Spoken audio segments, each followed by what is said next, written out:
C'est donc le chant de ralliement de cette équipe de Victoria United qui est donc champion du Cameroun 2024. C'était la 64e édition du championnat national de première division du Cameroun. Victoria United donc qui vient mettre fin à 3 ans de règne sans partage de Coton Sport Garoua qui marchait complètement et carrément sur cette compétition, l'Elite One. Et là, on a donc un nouveau champion. Certains ici sur ce plateau avaient souhaité de voir une autre équipe championne parce qu'ils en avaient un peu marre de ce Victoria United. Je me dis qu'ils sont aujourd'hui satisfaits. Bien évidemment, je pense que la première chose qu'on doit dire, c'est déjà félicitations à ce club.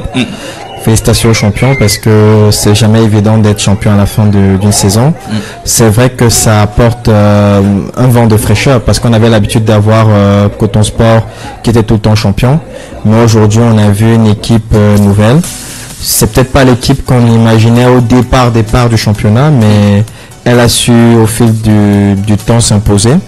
C'est vrai que bon, elle a souvent fait les choux gras de la presse, mais au finish, sur le terrain, elle a montré quand même qu'elle avait quelque chose sur la semelle. Yvan, Dave parle de montrer quelque chose sur la semelle, mais il reste quand même que cette équipe-là, d'après certaines statistiques, si elles sont bonnes, est championne avec quand même la bagatelle de 19 pénaltys sur la saison. C'est quand même fort. Est-ce que ça fait pas de pour un champion au rabais, finalement? Oui, moi je pense que c'est... Ou alors le pénalty c'est un fait de jeu, et donc un but sur pénalty aussi un but comme tous les autres. Oui, il n'y a pas de doute que le pénalty fait partie des faits de jeu possibles dans un match. Mais le problème, c'est qu'il y a beaucoup de ces pénaltys, pour ceux qui ont suivi régulièrement le championnat, qui sont très discutables et très contestables. Et quand vous voyez quand même qu'une équipe dans le championnat termine difficilement un match sans avoir au moins un pénalty, encore aujourd'hui contre Stade Rennais, la décision s'est encore faite sur pénalty. Comme un symbole. Voilà, comme un symbole. C'est-à-dire que je me suis justement amusé dans une discussion avec quelqu'un à dire que ce dernier match résume un peu la saison de Popo, où à chaque fois ils ont toujours eu parfois des coups de pouce comme ça de l'arbitre. On se souvient de cette rencontre entre Yossa et Opopo au stade annexe de la réunification, où tout le monde était d'accord que l'arbitrage était scandaleux mais Opopo avait perdu quand même ce jour. Oui, Opopo avait perdu ce jour, ça il faut le dire. Mais ça n'a pas toujours été le cas. Et pour revenir à ta question, je pense que malgré tout, ça va être une grosse tache d'huile. On vous passe de tous ces éléments, les déclarations du président en début de saison qui affirme qu'il va être champion, l'arbitrage est très discutable, c'était nombre de faits de jeu. Je comprends peut-être par exemple pas pourquoi on a retiré 3 points à Ion Sport Academy. Il parle de violence des supporters de Yossa envers le corps arbitral. On était tous à ce match-là. Je ne sais pas comment est-ce qu'ils ont pu prouver que ceux qui ont jeté des projectiles étaient des supporters de Ion Sport Academy. Et moi j'ai rarement vu même en Europe dans les championnats qui sont beaucoup plus sérieux, ou pour des faits de match, parce que ça fait aussi partie des faits de match, même si ce sont des faits qui sont reprochables, qu'on en vienne comme ça de façon aussi facile à soustraire des points à une équipe qui pourtant n'a pas de précédent dans ce cas de figure là. Moi c'est quelque chose qui me gêne particulièrement, alors qu'on a le cas du même club au Popo qui la saison dernière, son président avait eu un acte beaucoup plus irrévérencieux que cela. Un président qui est entré sur la pelouse, interrompre la rencontre, mais au Popo je crois n'avait pas eu de retrait de points à hauteur de 3 points dans une période du championnat aussi cruciale à une journée de la fin, alors que l'équipe joue le titre. Ça vient quelque part aussi corroborer le fait que quelque part il y a un certain modèle de favoritisme vis-à-vis de cette équipe-là, qui a toujours les décisions malheureusement de la fédération en sa faveur, et c'est toujours les autres qui ont des décisions à leur défaveur. Billy, est-ce qu'on partage cet avis d'Yvan qui certes ne vient pas nous dire que voilà, c'est un mauvais champion, mais indique quand même que clairement il y a des faits, il y a des circonstances qui peuvent dénoter de ce que c'est un champion quand même pas très propre, disons-le comme ça, pour être un peu de euphémisme. C'est vrai, il y a trop de suspicions autour de Popo. Autour de Popo, il y a toujours eu il y a eu beaucoup de rencontres querellées. Ouais. C'est vrai que pour aujourd'hui, bon, moi j'estime qu'il y avait pénalty. Honnêtement, il y avait pénalty. Okay. Parce qu'après j'ai essayé de regarder. On va voir l'action. Oui. Mais globalement, il y a toujours quelque chose à redire. Moi, j'ai assisté à une rencontre à Yaoundé qui opposait APG sur Popo. Vraiment, même si vous ne maîtrisez rien du football, au moment où vous sentez, vous pensez qu'il y a quelque chose de pas correct. Il y a des choses qui se disent. À un moment, le président vous dit je sors du foot. Après, il vous fait un post sur Facebook. Après, il est revenu. Il gagne ses rencontres à Limbe, victoire à l'arraché, toujours parce qu'il y a un penalty qui est passé. Il y a des arbitres qui sont recusés. C'est compliqué. C'est compliqué. C'est-à-dire que c'est extrêmement compliqué pour cette équipe. C'est vraiment difficile. Et avoir un champion comme ça, on est appelé à... En fait, c'est pas une équipe qu'on regarde seulement sur le terrain. Parce qu'en dehors du terrain, il y a toujours un fait divers qui va sortir. Et qui vient un peu diluer ce qu'elle est capable de faire sur le terrain. Parce qu'il faut le dire que dans le jeu, elle n'est pas ridicule non plus. Non, elle n'est pas ridicule. Autant pour moi. Moi, j'ai vu une rencontre aujourd'hui. J'ai vu l'équipe de Popo accepter la domination, subir pendant pratiquement 25 minutes. Et à partir lors des 20 dernières minutes de la seconde mi-temps, j'ai vu une équipe se réveiller parce que Stade Renard, après avoir loupé pratiquement 4 occasions de but, à un moment donné, vous savez, vous ne pouvez pas tenir sur le même rythme pendant 90 minutes. À un moment, vous essayez de lâcher parce que physiquement, ça ne tient plus. Et puis, j'ai vu le Popo se réveiller. Le Popo s'est réveillé pour pouvoir commencer à tenir par le bon bout. Et lorsqu'elle a inscrit le but égalisateur par Nathan, mais elle a commencé à gérer. Je pense que dans le fond, c'est une bonne équipe, même en termes de casting effectué en début de saison. Vraiment, il y a de bons joueurs. Il y a le jeune Eno, il y a Nathan, il y a des bons joueurs. Il y a Biti, Donald, il y a de bons joueurs. Vraiment, ça produit du jeu, ça envoie du jeu. Voilà, c'est plaisant à voir.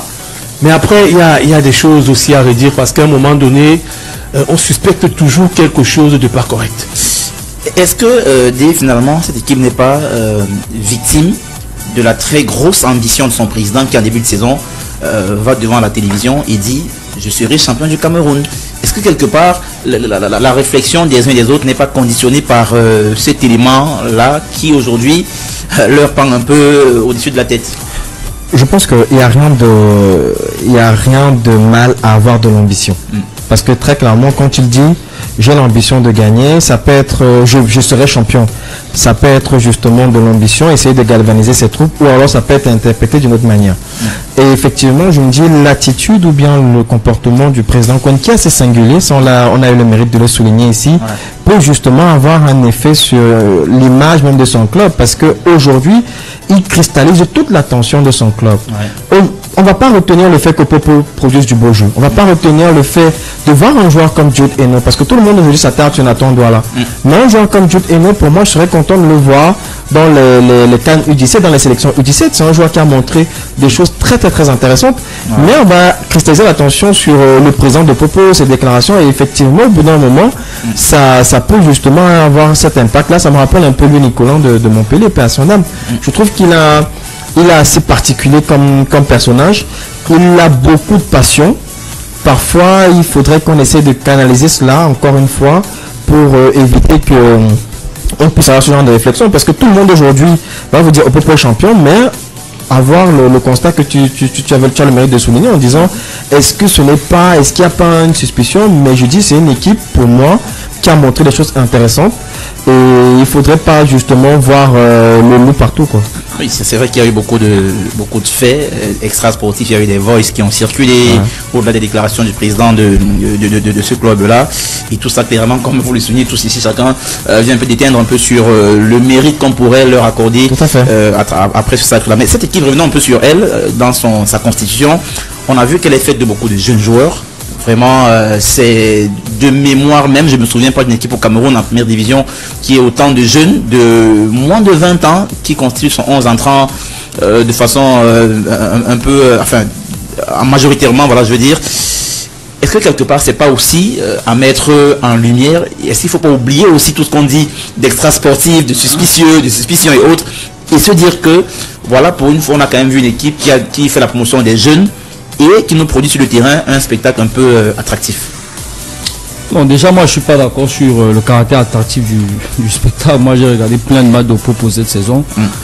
Quand on me parle de spectacle, moi, je suis un peu... Après, il ne faut pas t'attendre à voir Manchester City sur le terrain. C'est au Popo, vraiment. Oui, mais parfois, sur le Popo, on a vu quand même des séquences de jeu très intéressantes. Moi, je parle justement sur le prisme de... c'est-à-dire que je fais une analyse par rapport aux forces en présence locale, c'est pas par rapport au niveau international. On a vu une équipe comme Sadrena qui, pour moi, je l'ai dit ici à plusieurs émissions, c'est l'équipe qui a été la plus régulière pour moi sur le championnat et qui, en termes de qualité de jeu, est restée constante justement dans sa qualité de cet après-midi encore face au Popo. Ça s'est vu. On a vu une équipe comme Lyon Sport qui sur ses playoffs, ça va peut-être été le cas durant le championnat, mais sur ses playoffs a probablement été une des meilleures équipes en termes de qualité de jeu, notamment dans l'intensité. Mais au Popo, moi j'ai du mal à accepter le fait que les gens soient dithyrambiques. J'ai l'impression que c'est vrai, c'est une équipe qui fait la promotion des jeunes, mais on ne va pas non plus s'embusquer derrière tout cela pour donner l'impression qu'à côté tout est fait de manière extraordinaire. On parlait tout à l'heure du caractère un peu suspicieux qui entoure leur match. Ça ne parle pas de rien. Tu as bien fait d'évoquer les voices qui ont circulé. Au départ, on a voulu nous faire croire que c'était des voices qui étaient attribuées à des personnes, alors que ce n'est pas le cas. Par la suite, on a eu la confirmation, puisque les mêmes personnes l'ont assumé. Et quand vous écoutez ce qui se dit dans ces voices-là et que vous voyez le cheminement des faits après, il est difficile de dire que ce qu'on a entendu n'est pas le reflet de ce qui est en train de se passer. Ce qui se passe sur la pelouse n'est pas le reflet de ce qu'on a entendu justement dans ces échanges téléphoniques-là. Effectivement, du côté de Popo, il y a peut-être une volonté de bien faire les choses, mais après, il y a la méthode. Ils ont peut-être un président qui est fantasque, qui a un problème de méthode, justement, comme je le disais il y a un instant. Il a peut-être de bonnes intentions, mais il s'y prend mal. Il a peut-être la volonté de mettre en avant les jeunes, mais le fait que au Popo mette en avant les jeunes, qui est d'ailleurs un élément méritoire pour eux, ne va pas non plus venir masquer tous les autres éléments qu'il y a autour. Souvenez-vous de la façon déjà par laquelle Popo réussit à accrocher les playoffs. Une équipe qui a été bonne pendant le championnat ne vient pas avoir une qualification pour le playoff dans les tribunaux. Et je pense que si on refait d'ailleurs l'histoire, je ne suis pas sûr que Popo, et ça revient à ce que je disais tout à l'heure, qu'à chaque fois les choses sont toujours telles qu'ils ont toujours raison à tous les niveaux, et ce sont les autres qui ont toujours tort. Et moi, ça, c'est quelque chose qui me gêne. Le fait qu'ils mettent des jeunes en avant, oui, c'est un mérite. C'est peut-être la première fois au Cameroun qu'on le voit, etc. Mais ça ne suffit pas non plus pour pouvoir battre en brèche tout ce qu'il y a autour, parce qu'il en va justement de la crédibilité de ce championnat. La preuve, lorsque vous parcourez la toile aujourd'hui, très peu de personnes, là on ne vous parle même pas de la qualité de jeu. Pour la plupart des gens, vous mettez toujours en avant cet esprit ou cet élément de favoritisme là qui est en fond par rapport à cette équipe. Et moi je pense que tout ça c'est bien dommage. Et pour sortir du sujet, parlons un peu aussi de cette formule de championnat, des playoffs. C'est ça le problème. Voilà, qui à un certain moment, on a envie de se dire que c'est peut-être le fait qu'on ait des playoffs qu'on assiste à ce genre d'arrangement à la fin, enfin, supposé arrangement à la fin, et que c'est pas forcément l'équipe qui le mérite, entre guillemets, qui est championne peut-être. Oui, mais c'est très embêtant parce que si vous avez une équipe qui a été première de sa poule, ou bien une équipe qui s'est battue, je ne veux pas dire moribonde parce que c'est fort de café, mais une équipe qui se qualifie de justesse, mais qui devient toute une autre bête au playoff, je trouve que ça biaise en fait ça biaise le championnat. Je me dis, décider d'un vainqueur sur une compétition, mini tournoi de 2 semaines ou 3 semaines, alors qu'il y a une compétition, alors qu'il y a un championnat qui s'est déroulé sur des mois, pour moi, je dis, il faudrait vraiment... sacrifice. Oui, je pense qu'à un moment donné, il faut revoir la formule et repartir vers l'orthodoxie, à savoir un championnat qui se joue sur des journées. Donc, aller-retour, on voit qui à la fin de la journée est champion. Billy, on avait 19 équipes, 21 équipes ou 19 21 équipes. Je crois que c'est 19, une poule de 10, une poule de 9. 19 équipes, donc voilà pour cette édition de championnat. On va probablement descendre à 16 pour la prochaine édition. C'est le moment ou jamais de revenir à quelque chose de plus classique. Voilà. Oui, et déjà l'année dernière, je m'étais rapproché d'un dirigeant de la fédération et je lui avais dit, est-ce que ça va continuer avec les playoffs? Il m'avait dit non, c'est bon. Oui, c'est M. Franck Capi pour ne pas le nommer. Effectivement. Mais là, je me suis rendu compte que cette année, ça a continué. Bon, après, c'est pas que lui qui décide. Derrière, il y a d'autres personnes. Mais là, à 16, quand même, on peut se dire que... non, je pense que c'est bon. Si tu le fais pas, tu le feras jamais, en fait. Je pense que ça va être bon. Après, vous savez, chez nous, les rencontres qui se gagnent toujours dans les prétoires. Je ne veux pas descendre. Il y a un argument qu'on excipe. Et du coup, on se retrouve en train de jouer à 18. On repart vers les playoffs. Les playoffs, quelque part, ça sert la fédération. Parce que ça crée une sorte d'engouement autour de l'événement. On a vu ce qui s'est passé ici à Douala la saison dernière. Ouais. On a également vu ce qui s'est passé cette saison. Donc, il y a plus de public au cours des playoffs. Il n'y a même pas de comparaison à faire. Que lors de la saison régulière. Donc du coup, parce que la fédération, elle a un produit qu'elle vend, et puis qu'elle a besoin de cela pour mettre en avant ce produit. Donc du coup, elle se dit, elle va maximiser à ce niveau. Ok, mais maintenant, sportivement, effectivement, sportivement, moi déjà, même au niveau de la formule, ok, je maîtrise un peu comment ça se passe en Belgique. On donne l'impression chez nous qu'il y a 2 saisons. En fait, c'est une saison divisée en 2. Et c'est une continuité. Or là, c'est pas la. J'ai l'impression que c'est pas la continuité. Voilà. Tout le monde revient à zéro. Tout le monde revient à zéro. Sont revenus à zéro. Ça veut dire quoi? Ça veut dire que lors de la saison régulière, lorsqu'on amorce la phase autour, et que moi, X-Club, je me rends compte qu'en fait, je ne peux plus être champion. Ok, qu'est-ce que je fais? Je traîne la patte. Bah oui. Je commence à... On lève le pied. Je lève le pied, je ménage mes joueurs. Et je joue faux jeu. Parce que je prépare... Ouais, dans les 4 premiers. Bien sûr, les playoffs. Oui, voilà. Déjà, je sais que je ne peux plus être relégué. Parce que si on dit au moins que après la saison régulière, les 2 dernières équipes de chaque poule seront reléguées, là on peut, là au moins les garçons vont commencer à se bouger. Mais lorsque la phase de retour, la saison régulière démarre, tu sais, tu te dis, quel que soit ce qui va se passer ici, je ne peux plus terminer parmi les 4 premiers. Donc du coup, qu'est-ce qui se passe? Je prépare mes playoffs down. Ok. Pendant ce temps, vous n'avez plus les mêmes ambitions. Et l'autre qui veut se battre à finir parmi les 4 premiers, il passe à la caisse. Voilà. Et maintenant, qu'est-ce qui se passe? Vous repartez compteur à 0. Or, en Belgique, qu'est-ce qui se passe en Belgique? On vous donne la moitié de vos points. Même en Roumanie, je crois. On vous donne la moitié. Partout ailleurs où j'essaie de regarder, on vous donne la moitié de vos points. Vous passez avec la moitié de vos points. Quand vous commencez les playoffs avec la moitié des points acquis en saison régulière. Ça vous permet de maintenir vos efforts. Ok. Si après 3-4 jours, et donc le mérite à être une équipe championne, elle aura mérité. Ok. Regardez ce qui se passe actuellement au niveau des playoffs down.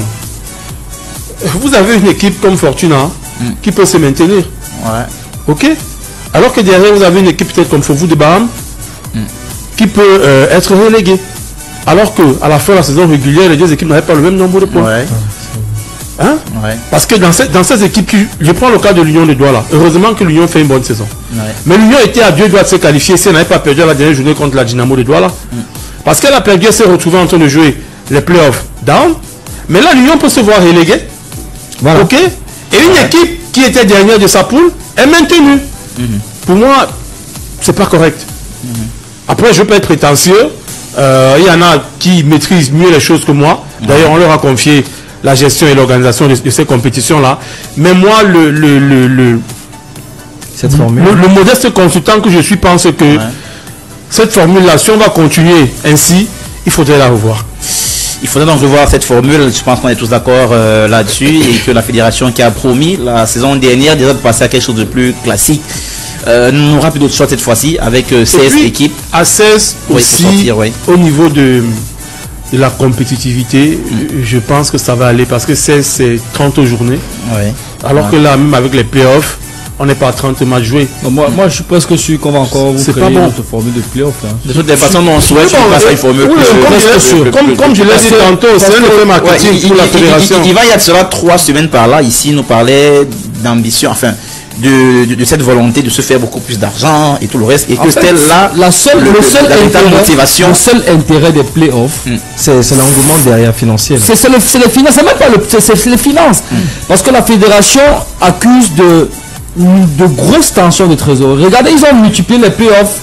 C'est-à-dire qu'ils sont donné le moyen d'augmenter de façon exponentielle le nombre de matchs en playoffs. Ouais. En se disant que plus comme les playoffs naturellement, comme les Interpools étaient, sera draine du monde.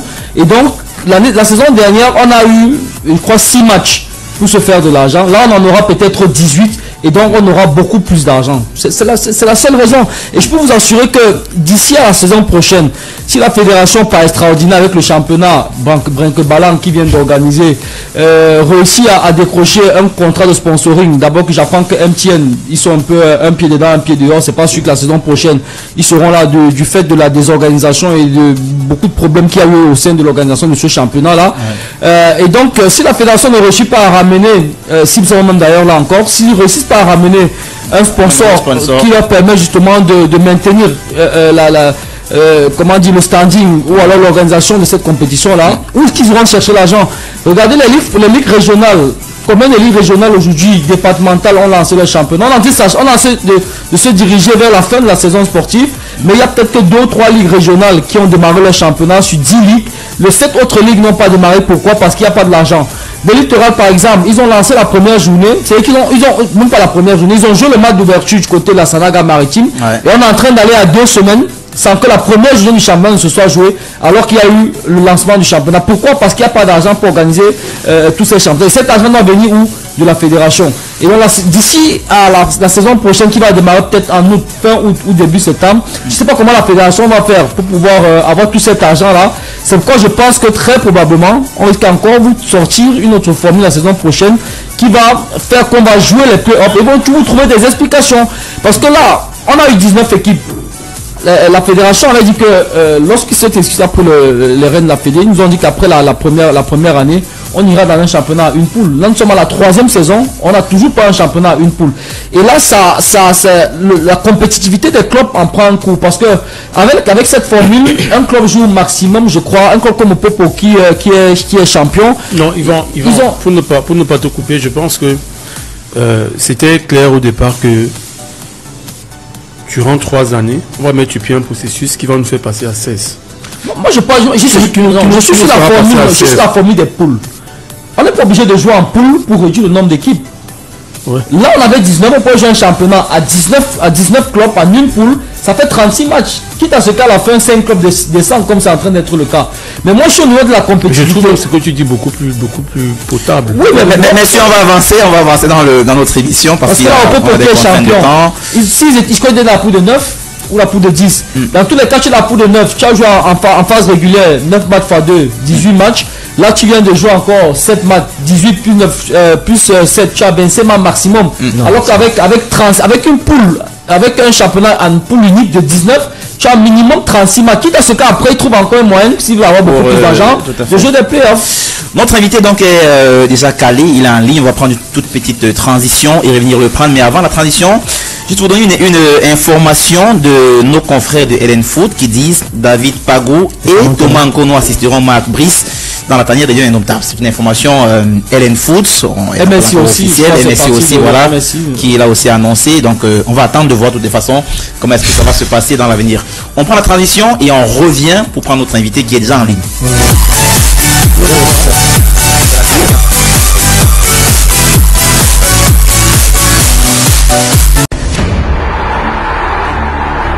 Événement exceptionnel, programme exceptionnel.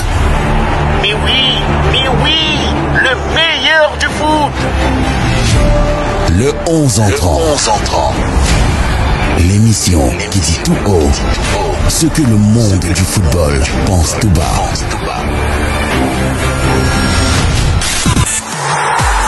Le 11 entrant. Le 11 entrant.